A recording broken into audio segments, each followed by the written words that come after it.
All right, folks, I'm here with Lando in the beautiful state of South Carolina, and he's going to share his story with us. So go ahead, Lando. Grew up going to a Christian school, and ended up getting into some trouble in high school, and never finished getting my diploma or whatever. I did end up getting my GED later on, locked up in DJJ in Columbia. I've got a son named Miles, 7-year-old son named Miles.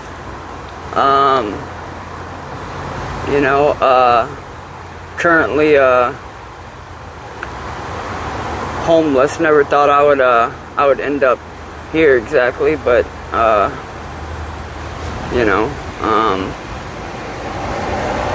guess if you don't do what you're supposed to do and take responsibility, this is the kind of situations you end up in.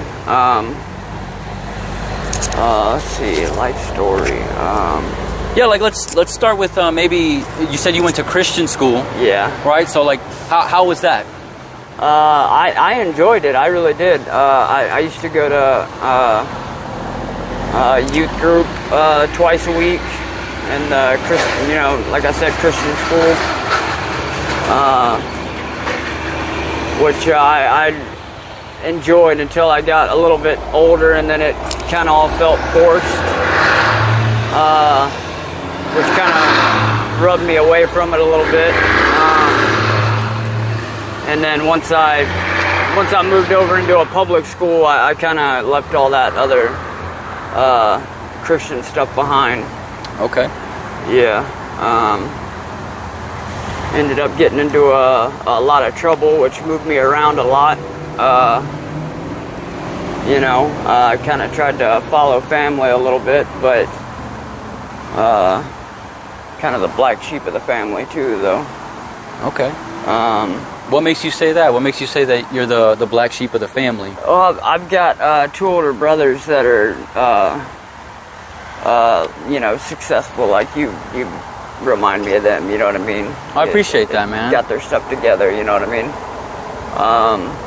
I just never really could figure out how to grasp how to do that exactly. I guess I don't have the whatever it is that you gotta have the I don't know, I guess I'm just not responsible. That's fair, man. Yeah, I don't know. I'm kind of just out here struggling day to day just to get by now. I did have a house and a job. Used to work for AccuSweep. Had a little house out in Jedburgh. My dad was helping me, keep up with expenses and stuff, and he got sick and whatnot and had a stroke, and then I didn't have the financial help, and that's kind of how I ended up in this situation, being out here like this. But yeah, kind of just taking it a day at a time now. Really wish I had been more responsible and not wasted so many opportunities in the past. How old are you now, Lando? 27. Oh, you're 27. Okay. I'll be 28 October 6th. Okay. Yeah. Oh, your birthday's coming up, man. Like, happy early birthday. Thank you. No problem. Yeah. What did you do after you went to school? Like you said, you left, you went to public school. What did you do after that? I got arrested a couple times. Okay. If you feel comfortable talking about that, you can talk about it. If not, that's totally understandable. Yeah, nothing serious, just juvenile stuff or whatever. But it actually turned out to be a good thing, because that's where I got my GED when I was locked up. So thankfully, I've got a high school diploma or equivalency. Yeah. Because of that, I don't think I would otherwise.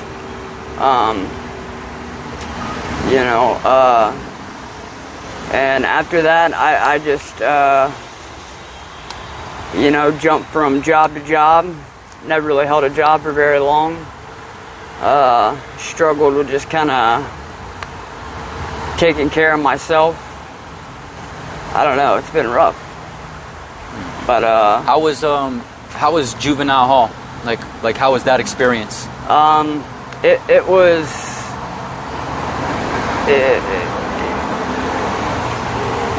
was a good.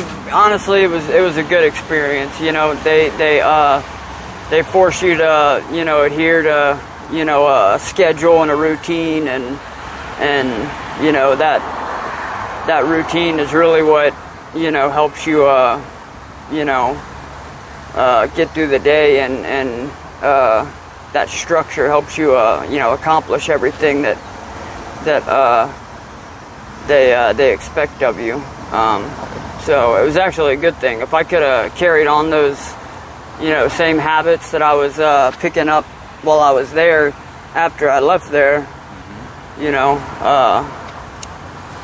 that would have been great.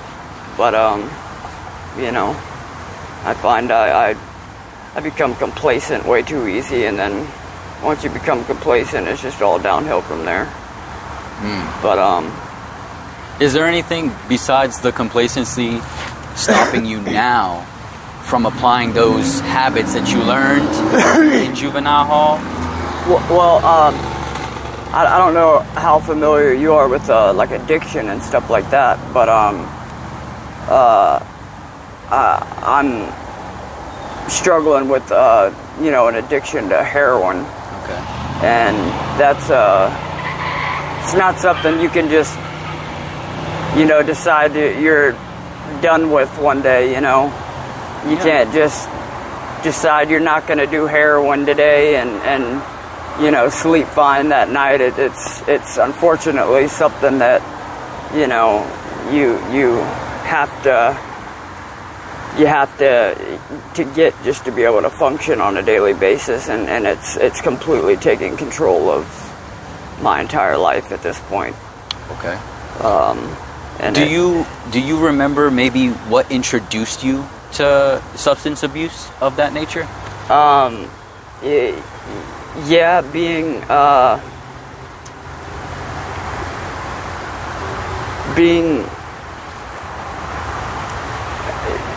treated. I wasn't treated so well by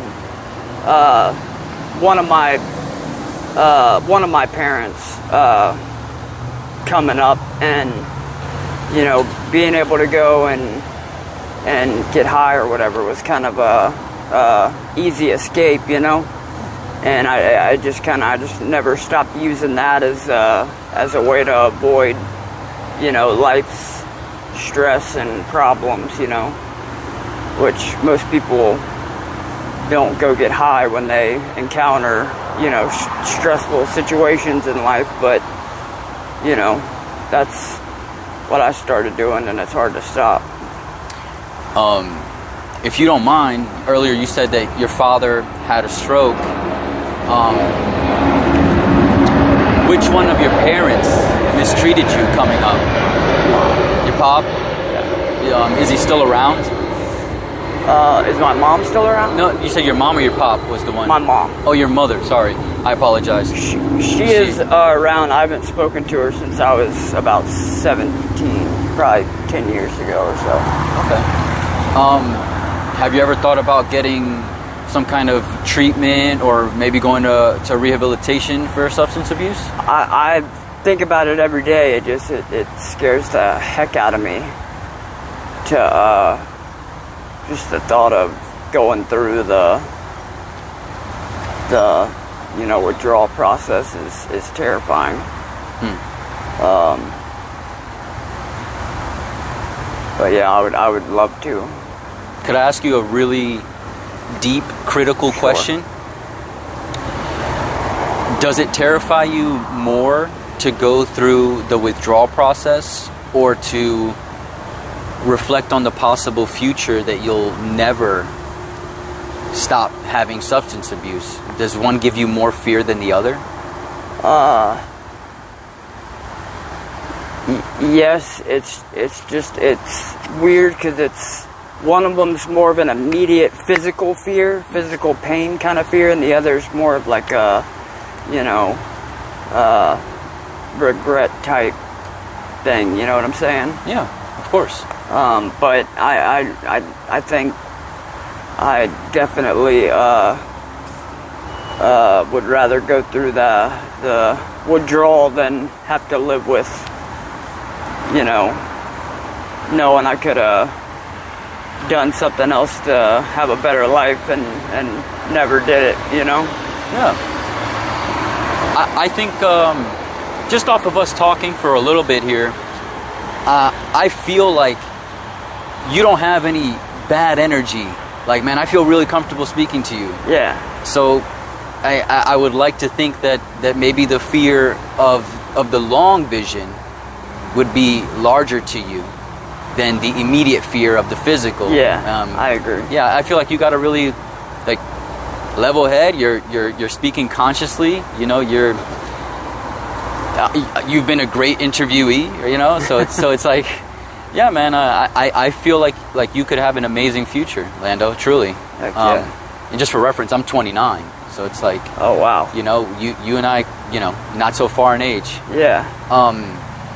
Before I head out, is there anybody that you want to let know in this video, like, hey, I'm all right, or hey, I'm here, like if you want to find me or you want to connect again? Is there anything of that nature? Like you said, you had some brothers. Yeah. Yeah. Both my brothers, really. Well, go ahead, leave them a message on this video. Maybe they'll find you this way, and maybe there's a little bit of a connection left there. Yeah. Their names are Logan and McKinley. I don't know how they'd find me out here. I gotta get another phone. People out here steal your stuff so much it's not even crazy. Or it's not even real. I mean, I understand you. Yeah. But and what was their name one more time?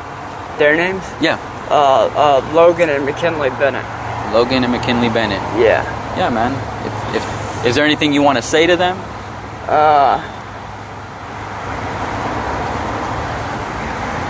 Not really. Just that, I'd love to talk to them again if they do, if they would. That's perfect, man. Yeah, that's at least they know. And then, do you have an email address, any social media, a Cashapp, where anyone who sees this video who maybe wants to help you reconnect with your family, that they could do so by donating to you? Do you have anything of that nature? Yeah, I've got a Facebook, and I've got a Cashapp. Perfect. Account. And a Facebook, yeah. I've got a text now phone number too. If I could get a phone to log into it. Okay.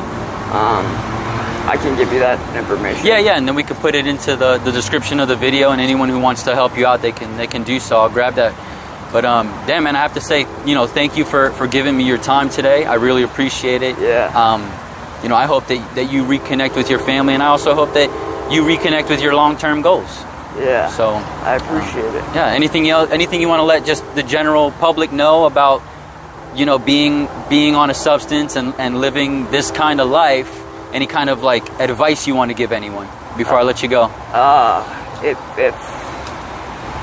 If you're on some kind of substance, or if you're getting high or doing dope, and you're getting to the point where it's starting to, take over, and you are still, in good standing with family and stuff like that, figure out a way to cut the bullshit before, they decide you're not worth their time or whatever because of the drugs or however it may be, you know what I'm saying? For sure. Yeah. Thanks, Lando. I appreciate that. I'm sure they'll appreciate that too. That's some good advice, man. Well, I guess we'll end it here, man, and hopefully we see you later in a better position. Heck yeah.